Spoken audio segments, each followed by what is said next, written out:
Maybe I'm crazy, maybe I'm not. All right, very excited to have my friend Mark Sanchez on the Maybe I'm Crazy podcast. Thank you for doing this, although you did kind of owe me because I did your podcast, but I appreciate it. I owed you big time. Check out Mark's podcast, Fourth and Forever. We had a good chat that day I did that podcast. I was fired up that day. It was great. Mad. Yeah, you were. It was good. Well, people in Philadelphia are fired up. You know Philly a little bit. It's chaos there right now. So they fired Doug Peterson. And like prior to firing Doug Peterson, which I'm not gonna lie, I'm very surprised that they did that. They were running Carson Wentz out of town, and now it seems like they're gonna stick with Carson Wentz. Yeah, it's a little strange what's going on over there. I think one of the weirdest things was the way that season ended, putting Jalen Hurts in and then taking him out and having Sudfeld come play. Like, it just jived with a lot of people. You saw Kelsey's reaction. You saw Joe Judge's reaction. So there was already like this weird vibe, right? And then it sounded like and seemed like from an outsider's perspective that wasn't really Peterson's move. Like, he wasn't the one who pulled Hurts. Like, somebody else was handling stuff. So if that's somebody else, it's got to be Howie Roseman. Like, who else is making the decisions?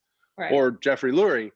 And it seems like there's some bad blood there. And it also seemed like, from what I've heard, people that I've talked to made it sound like, you know, Doug is loyal to his guys. And there were certain people that maybe other people wanted fired. And it sounded like Doug was like, nah, it's not really going down like that. Not as long as I'm here. And they're like, well, maybe you're not going to be here. And it kind of just turned into, well, now you're not here, is the way I've heard it. So, like I said, I don't know exactly how the conversations went. I wasn't in the room, but these are some reliable sources, people that I know. So here's my question, because this always, and maybe it's because I'm a woman, I don't know, because it just befuddles me. When it starts to become a thing of like, people can't get along, right? Yeah, I heard you say this morning. I mean, it just blows my mind. I don't understand. I can't process it. And maybe it's because it's not an option for me to not get along with people. If I'm mean to someone, I'm a bitch. And, you know, I ask for an extra napkin and I'm a diva. And these men are fighting. They're getting paid $25 million a year to run this team. What do you mean you can't get along? And it happens all the time. So it's not like this is unique just to the Philadelphia Eagles. But if I'm the owner, this is why I can't be in charge of stuff, because I would be like, I don't care. I don't give a shit if you guys aren't getting along. Figure it out. Yeah, my pocketbook and the checks I'm writing you say get along, so figure it out. That's what the memo line is. The memo line is do your job. I think a lot of it is guys want the credit for stuff. You know, people need the validation, you know, who's in charge. The ego stuff gets in people's way, and it's really unfortunate. And you see teams, the ones that are really successful year after year, they find a way to, everybody still has an ego in Kansas City, for example, but you kind of check that ego, and, you know, my ego ends where yours begins, right? Just like my freedoms end where yours begin. Like, they have that understanding. And if that's not the case, at some point there's going to be friction, and we're seeing the kind of friction that there is in Philly right now. And it's really too bad. But a coach 2 years removed from winning a Super Bowl and then winning that division, what was it? I want to say 2 seasons ago, when people were starting to go down on Carson Wentz, and they were like, I mean, they were awful, and he helped the team. He elevated the team. So it's there. Like, no doubt he can play in this league. It's not like Carson Wentz just woke up one day and lost all his powers. So I don't know how you move forward. What do you do with the coaching surge? Like, it's a mess right now. It is a disaster. Somewhere else that seems to be a disaster is Houston. And we'll get into the college football playoffs and the NFL playoffs in a second, but I want to get to the drama first. So DeShaun has, in my opinion, every right to be furious with Houston. One, they're a completely dysfunctional organization who's squandering his youth. Now, listen, they're paying him handsomely to be squandered, but nevertheless, you know, once you get paid, that doesn't matter. You want to win. This is what you're doing. This is what you're there for. And he, similar to Carson Wentz in that situation, has completely elevated the team. You can't argue with his numbers. You can't argue with what he's been able to do with that offense in a disaster. I mean, you have JJ Watt apologizing to him after the season's over. We're like wasting another year. Yeah. I love Deshaun Watson. I'd love to see him in a situation where he could be successful. And I would love for that to be in Houston. I think it's cool. Like, I think that's a good brand, a good fan base. And I'd like for it to happen in Houston, but it doesn't seem like it's going to be the case. And this is my problem. This is where my sympathy for organizations completely ends. When front offices come in and say things like, we're never going to trade you. What the do you say that for? You don't need to tell anybody that. You don't need to promise anybody that. You don't have to tell that. Nobody asked for that promise. Right. Like, it's like your husband saying like, babe, I'm never going to be late from work ever. Like, okay, great. But that's an unnecessary promise. What if there's an accident? What if you get a flat tire? What if your boss asks you to stay after a meeting? So now you've broken an unnecessary promise. Why did you tell Deshaun Watson that he was going to be a part of the coaching and GM search? You don't owe that to Deshaun Watson. That's not a normal thing. This isn't the NBA. So you tell him and then you don't involve him. Yeah. Of course he should be pissed. I don't. Yeah. Most importantly, why did you disclose that to him if you weren't going to follow through? But you might just like ask him a couple questions about, hey, what do you think about this coach? Hey, would you like to sit in on this meeting? Not like, hey, we're going to tell you everything going on. Right. You know what I mean? Like maybe just bring him along for some of it and get his input. Or if you had to have this or this, how do you feel? You know, this coach, that coach, we'd like your input. And then they go with their ultimate decision, but without committing or over-committing or over-divulging information that they can't really come through on, right? It just doesn't make sense. And once you say that, now you're held to this standard. And when you don't meet that standard, well, then the other person's like, well, this is a crappy relationship. Why would you say that and then not do that? So one, don't say it if you're not going to do it. Don't say it at all.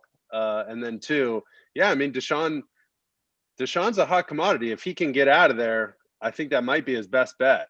And because it doesn't sound like there's some coaches who've removed themselves from that coaching search, if you've followed, because they're like, nah, I don't really want to mess with that. That doesn't look like a good place.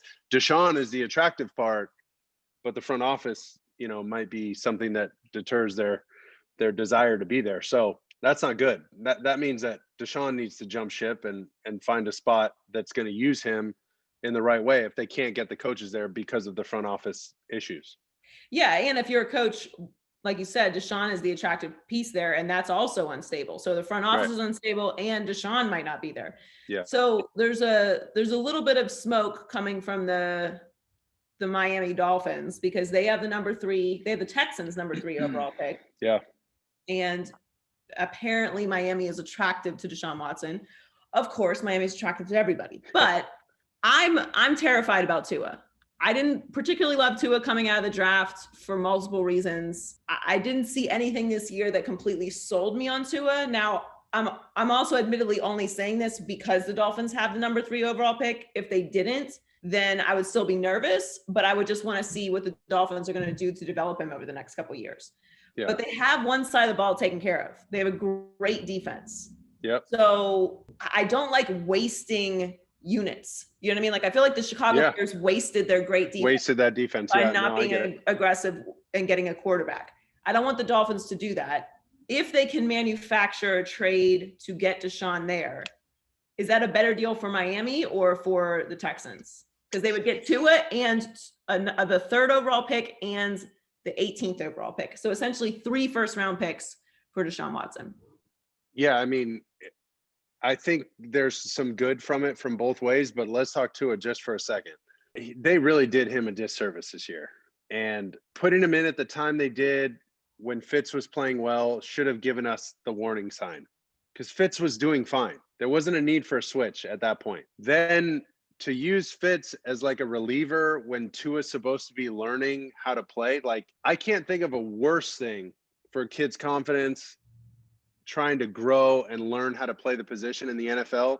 Like there were games where I threw 5 interceptions my rookie year. The team won in spite of me multiple times my rookie year to get to 9-7 and finally like backdoor our way into the playoffs. Okay. But we get into the playoffs and I got to play some of my best football.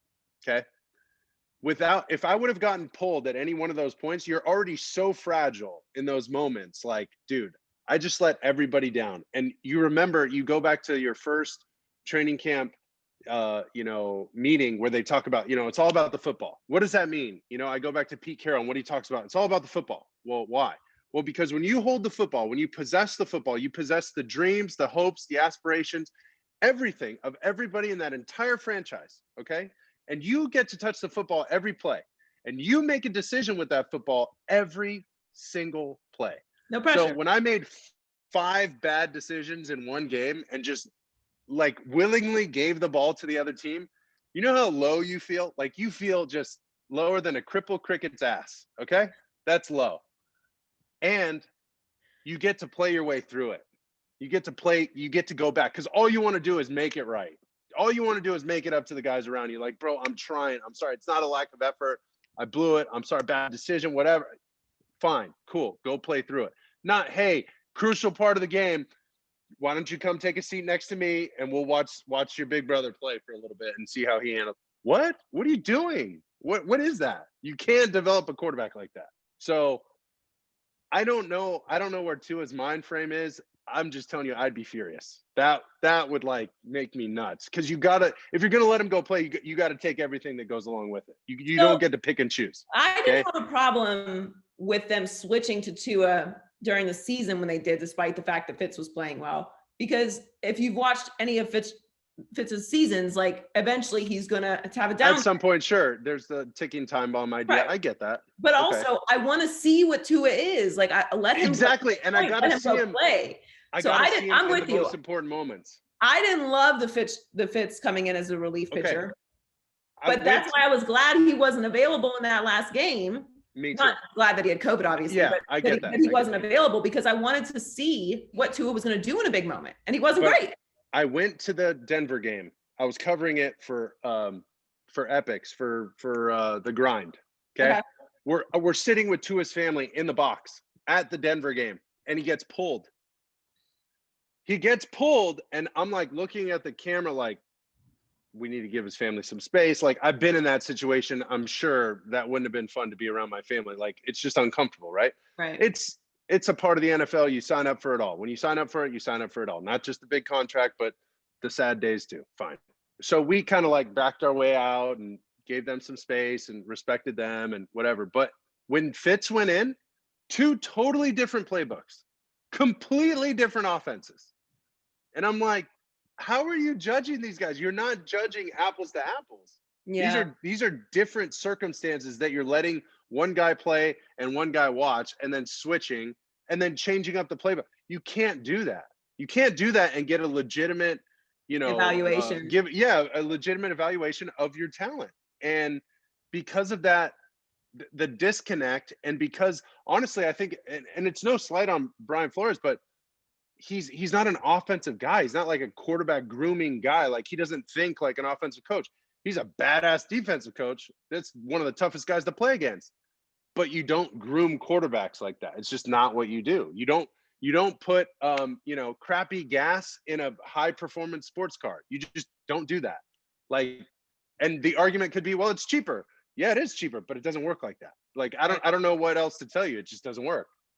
Yeah, I mean, you're right. I didn't love it either. I like silly. So then now it's like, hey, you can't play in the big moments, and also we might trade you. What? I mean, yeah. Welcome to the NFL. I mean, it's probably not fair. And Chan Gailey's not there anymore, so they're getting a new offensive coordinator. Right. I think they'll probably end up sticking with Tua, mainly because Houston has all the leverage, and they don't want to trade DESHAUN WATSON, as I wouldn't want to either. So they're going to try and make it work. So a little bit on the playoffs this weekend. As you know, I'm from Pittsburgh, Pennsylvania, and the Steelers were embarrassed by the Cleveland Browns in the wild card game this weekend. I saw this coming, not that performance, obviously, from the Browns. Nobody saw that. The Browns didn't even see that. But I saw them losing because, one, the way that they've been playing the past 6 games has been completely unimpressive. They lost Devin Bush. They lost Bud Dupree. Ben can't throw the ball down the field, and they have no running game. So I don't know what the plan was, but this has been a habitual thing with the Steelers every single year, on top of them being extremely noisy. I love Mike Tomlin, but it's time to move on from Ben. I thought they should have gotten a more reliable backup in this past offseason after watching Duck Hodges and Mason Rudolph for a year. I don't know. I missed it, but like Mason Rudolph is not a starting quarterback in this league, and he's barely a backup. So I think they need to be aggressive about the Ben situation. Probably won't, but what do you think is wrong with the Steelers? Yeah, I think there was, people thought this game could go to the Browns, like if exactly what happened, right? They needed like the perfect storm, a couple big momentum plays, boom, and now they're on you. And it's like, okay, the Steelers finally put it all together in a crunch time moment and figure it out and then storm through the playoffs, or do exactly what happened. And they just kind of tanked. And I thought a lot of it was perfect storm. Like the Browns weren't even in the building during the week, right? Like they didn't even get to go through all their practice, get through all, and it was just like pure raw emotion. One mess up by the Steelers, one mishap, boom, and they're on you, and they're like a momentum driven team. That's the way they are. Their quarterback's a little fiery. That's the way their team is. They kind of taken on that personality. So yes, that was crazy. I didn't see it happening like that, but I thought there was a chance that the Browns could win. I just thought the Steelers were just too much. There was too much working against the Browns at the time. Now, to examine the Steelers, I feel like they've just changed their identity quite a bit from what I remember, right? And a lot of it's due to injuries. So some of the things you can't, fault them for. Guys got hurt. Guys get hurt. Whatever. You get the injury bug. That's just the way it is. So they lose some key players on defense that kind of change the dynamic of what they were able to do. So maybe they're not as tough as they, thought they would be, or as stout against the run game and all that. But on offense, it wasn't really injuries. It was just poor performance. And it seemed like there was this push once they got rolling offensively early in the year to throw the ball. It was like, okay, that's who we are now. But you remember the Steelers football, like Jerome Bettis, and like, dude, they're going to run the ball down your throat. They're going to blitz your ass on defense. You're going to be sore for 10 days after playing that game. Like, that's who the Steelers were. They're just going to kick your ass. And it seems like they've taken on a little more of a finesse kind of identity right now. And there's nothing wrong with having those great receivers, but at the same time, like, they are the Steelers, Right. like they got to be able to run the ball. They're a gap trap running team. Like they run power down your throat. That's who the Steelers are. And, it seems strange. It seems like the Titans are more like the Steelers than the Steelers are, like it didn't seem right. Now with Ben moving forward, he's an aging guy, and you heard him after the game. He's just like, I hope they want me back. So you could tell, like, he feels it. He knows the end of the road is near, whether it's now or in the future. But I don't know if Ben goes on somewhere like Phillip Rivers does, or, I don't know if that's, if another team, if he's as attractive to another team as maybe Phillip is. So that's going to be tough, because they're going to have to, they're in a situation that the Patriots are never in, right? Like they never signed the guy to the last deal. Some teams will sign players to like their last 2 deals, and you see their play just decline. But Bill Belichick's like, I'm not dealing with that. Like, maybe it's the emotional side that he doesn't want to deal with, not just the bad performance. He's just like, we're not doing that, So this is going to be a tough one, but this will change. This could potentially hamstring that talent at receiver and making moves in the draft and all that. It could slow them down for a couple of years. Like, this decision will have a ripple effect for at least 3 to 4 years, right? Whether you keep Ben or move on from him. So they got a big decision to make. Do you think that Jacksonville is a good job? This is the worst answer, but it depends. Depends, right? Like, well, you're going to get Trevor Lawrence, which is great. The division is where you at. You got your Titans, Houston. Yeah, I mean, it's not the worst. Is that a place you want to be? Like, Urban Meyer, does he want to be in Jacksonville? Maybe. Does he want to start something there? Sure. But also the owner, Mr. Khan, was talking about like, yeah, like I'm going to be involved in all this stuff. So that's where the best organizations, like, they're like 1 or 2 people making decisions, right? Not like the owners and my friend and so, like, we'll just group think this thing to a Super Bowl. It doesn't really work like that. And you know, Steelers always pretty good, Giants usually pretty good, you know, Patriots, Seahawks, like there's one or two people like really handling stuff. And when you get rich billionaire owners that think like, hey, fine, it's your team, no doubt, you do whatever you want, but you might want to trust somebody who knows what they're doing to do that, right? Like, just because I have a lot of money doesn't mean I can clean your teeth and tell you all about, you know, whether you have cavities or not. I don't know.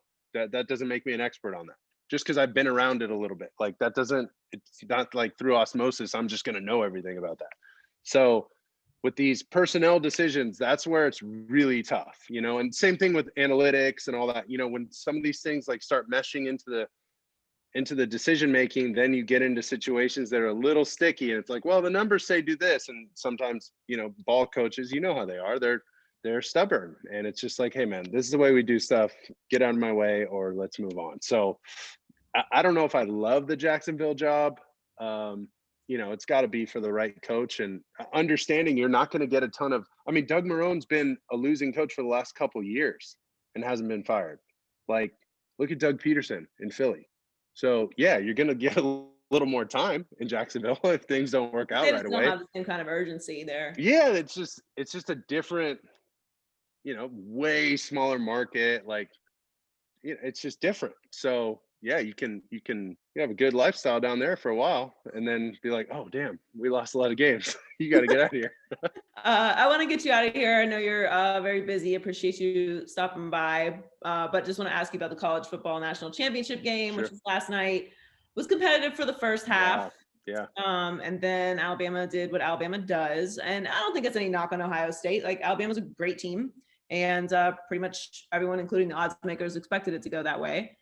But I thought Justin Fields did what he needed to do against Clemson to secure the second quarterback spot in the draft. And I don't know what to make of Mac Jones, other than I think he's like a tough kid. Yeah, you know, I'm trying to think of, and I heard Joe Klatt talk about Mac. about Mac and like the margin, the talent margin at Alabama and other places.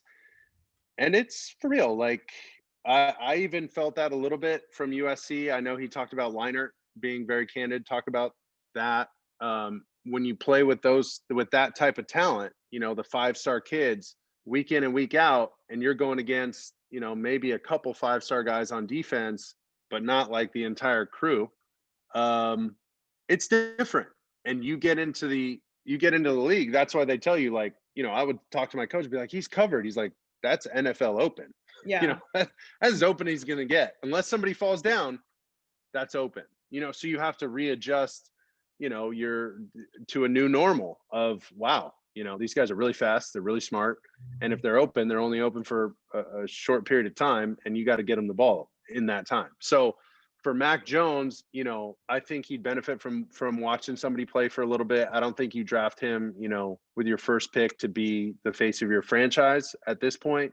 But, you know, he's one of those guys that could, you know, end up being like, I see him potentially being like a Rich Gannon or like, you know, Brad Johnson or somebody who doesn't like start right away, but just like knows a ton of football, played a lot of football, you know, watched a lot of football closely, studied for a ton of game plans, and then finally gets an opportunity at some point and just like, man, that was a solid guy we had. Like, to have him in Pittsburgh when Ben's not playing well or something, you know what I mean? Like that kind of guy, where he's just all reliable. Like, man, we can count on Mac, that kind of thing. For Fields, yeah, I think the Clemson game was huge. To be totally honest, and I know he wouldn't come back, I'm sure he's already declared, but him coming back one more year wouldn't be terrible. You know, just injuries and all that, I don't see it happening, obviously, but he's going to be one of those kids that's going to learn a lot in his first year. And similar to, and I draw this parallel between Trevor Lawrence and Justin Herbert. Justin Herbert had a ton of different offensive coordinators and was always in like the zone read scheme, right? And every year it seemed like they would turn over coaches and they would just go back and watch the film and be like, okay, what did he do well? Okay, he runs the read option well and he throws on the run. Okay, great. Let's just let him do that and cool. Well, he never like grew. you know? He never was like pushed or stretched into doing something that he's never done before. But he has all the tools. I mean, by God, look at the guy. In his workout at his pro day, I went to his pro day. I'm like, holy cow. I don't know if I've ever seen anybody throw a ball better than that. I've seen a lot of guys play now. It was incredible. The ball jumps out of his hand like a jugs machine. It's a tight spiral. He's like this massive human. He looks like Carson Palmer, and he's faster. I'm like, damn, this dude's a freak.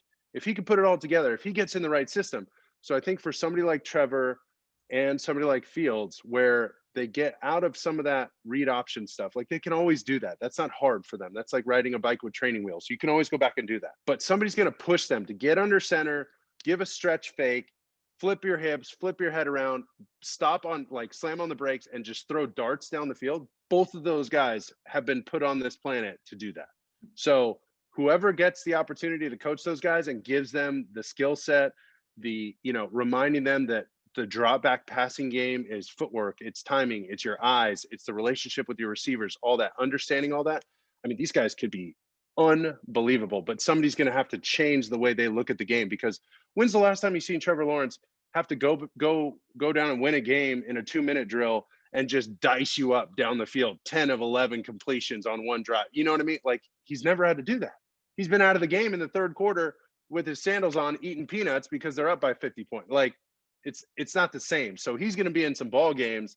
And just like Justin Herbert, when they finally put him in those situations, I mean, the kid just, I mean, blew up. He could shine so bright because he has all those tools. And I think both of these guys have those tools. It's just, where do they land? Who coaches them? And how are they going to push these guys and mold them into being an NFL quarterback? And to be an NFL quarterback, you've got to be a pocket passer at some point. Like, at a certain point, you're going to have to complete 10 to 15 balls a game in a playoff game. That's like, drop back, go through, read the defense, go through your progression, throw an accurate ball into tight coverage. You're going to have to do it. So, you know, I think these guys are more than capable, and it's going to be fun to watch. Yeah, I'm excited too. Thanks so much for coming by. I really appreciate it. Stay safe. And Yes, ma'am. You're not in LA County. We're locked down in LA County. So Lock it down. You can't leave. But hello from afar, and appreciate you coming by. Absolutely. Thanks for having me.